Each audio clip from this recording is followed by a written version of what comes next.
Continuing our exploration of the Great Pyramid of Giza, we turn our attention to another enigmatic structure, the Great Sphinx. The Sphinx has intrigued humanity for centuries, presenting puzzles that mainstream Egyptology still struggles to fully explain. Official accounts date the Sphinx around 2500 BC, built by Pharaoh Khafre, but significant geological evidence suggests a much older origin, one that might rewrite conventional history entirely. In the early 1990s, independent researchers like John Anthony West and geologist Dr. Robert Schoch carefully analyzed erosion patterns on the Sphinx's body. Surprisingly, their studies indicated substantial water erosion, not wind or sand erosion as previously assumed. This critical detail is crucial because substantial rainfall capable of such erosion hasn't occurred in the Giza region for over 12,000 years, far predating the accepted timeline. This discovery raises profound questions. Could the Sphinx have been built by a forgotten civilization long before the rise of dynastic Egypt? West hypothesized that the Sphinx was originally carved by an advanced society that thrived before the end of the last ice age, approximately 12,000 years ago. According to this theory, the structure we now identify as the Sphinx was later rediscovered and recarved during the reign of Pharaoh Khafre. If true, this scenario would mean ancient Egyptians inherited and adapted a much older monument, rather than originating it themselves. Despite the compelling geological data presented by West and Schoch, mainstream archaeologists, particularly those influenced by Dr. Zahi Hawass, vehemently rejected these findings. Instead of engaging with or exploring this groundbreaking theory, Hawass and other Egyptologists dismissed it outright, labeling it speculative and unsupported by archaeological context. Yet, notably, no alternative explanations from mainstream Egyptology have effectively addressed the clear geological evidence of water erosion. Adding further intrigue, researchers like Robert Bauval proposed the Orion correlation theory, suggesting the alignment of the three main Giza pyramids precisely matches the constellation of Orion as it appeared approximately 12,500 years ago. Orion held deep religious significance in ancient Egyptian mythology, symbolizing Osiris, the god of rebirth and the afterlife. If this alignment was intentional, and the astronomical data strongly supports this, it suggests the builders of the pyramids had profound astronomical knowledge, far exceeding what historians currently attribute to ancient Egyptians. The Orion alignment is not merely symbolic. It's a precise astronomical calculation that would require sophisticated knowledge of celestial movements. It implies that the builders deliberately constructed their monuments to reflect celestial events thousands of years before Pharaoh Khufu's time. This startling revelation leads to an important question. Who exactly were these builders? And from where did they derive their advanced knowledge?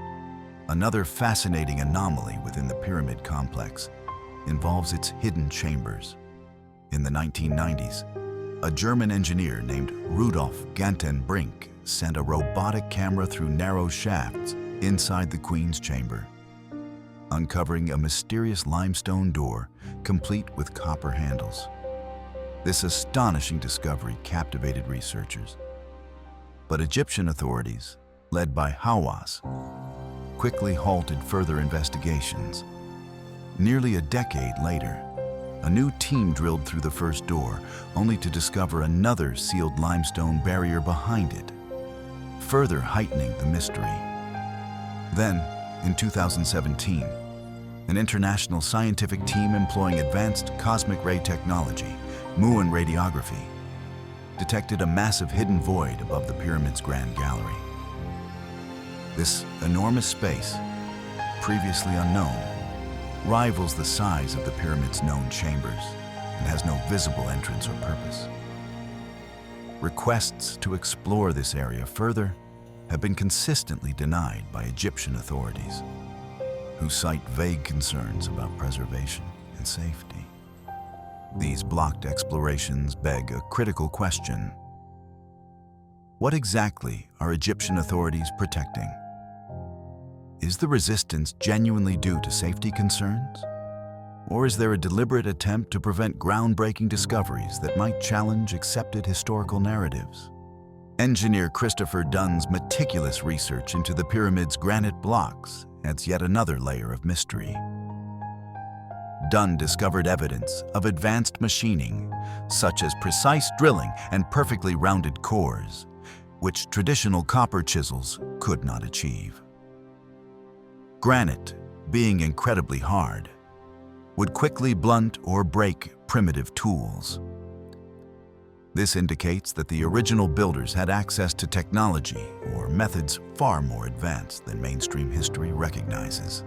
Building upon this, Graham Hancock has proposed that a sophisticated global civilization once existed, possessing technology now lost to humanity. Hancock argues this civilization was destroyed or severely diminished by a catastrophic global event, potentially a meteor impact or drastic climate change.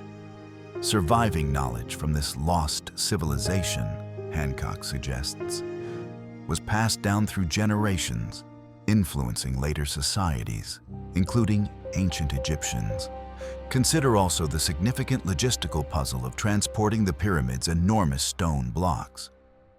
Some weighing up to 80 tons were transported hundreds of miles across difficult terrain. Mainstream explanations relying on ropes, sleds, and rollers appear increasingly insufficient when tested practically. Could the builders have employed techniques or technologies, perhaps leveraging sound, magnetism, or other unknown energies, that historians have yet to comprehend? Interestingly, similar unexplained precision exists in other Egyptian sites, such as the Serapeum at Saqqara. There, massive granite sarcophagi display extraordinary precision that modern machinery struggles to replicate.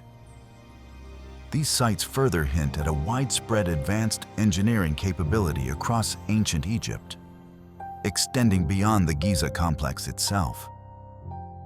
Yet despite mounting evidence and scientific discoveries, mainstream archaeology, particularly influenced by Dr. Hawass, continues to resist fully exploring these alternative theories. Why such consistent refusal to investigate deeper into these mysteries? Could professional reputations, entrenched academic traditions, or even national pride and identity be causing intentional blindness to groundbreaking possibilities? As we carefully reconsider the evidence, a fascinating pattern emerges. The Great Pyramid, the Sphinx, astronomical alignments, hidden chambers, advanced machining, and logistical mysteries collectively suggest that our conventional history might require significant revision. An older civilization with sophisticated knowledge seems increasingly plausible, prompting profound questions about humanity's true past. Understanding these ancient mysteries is not merely about rewriting history books. It's about comprehending the full capabilities and knowledge of our distant ancestors. It invites us to reconsider our assumptions about technological progress and challenges us to remain open to truths hidden beneath Egypt's sands. The quest for answers about the Great Pyramid and the Sphinx isn't merely about solving historical riddles. It's about acknowledging that our ancestors might have possessed knowledge and skills that we have yet to rediscover. The resistance from certain factions in Egyptology might temporarily obscure these truths. But ultimately, the human spirit's innate curiosity ensures that hidden knowledge cannot remain buried forever. Stay engaged, keep questioning, and always look deeper. because the secrets of Egypt's ancient monuments could profoundly transform our understanding of humanity's incredible journey.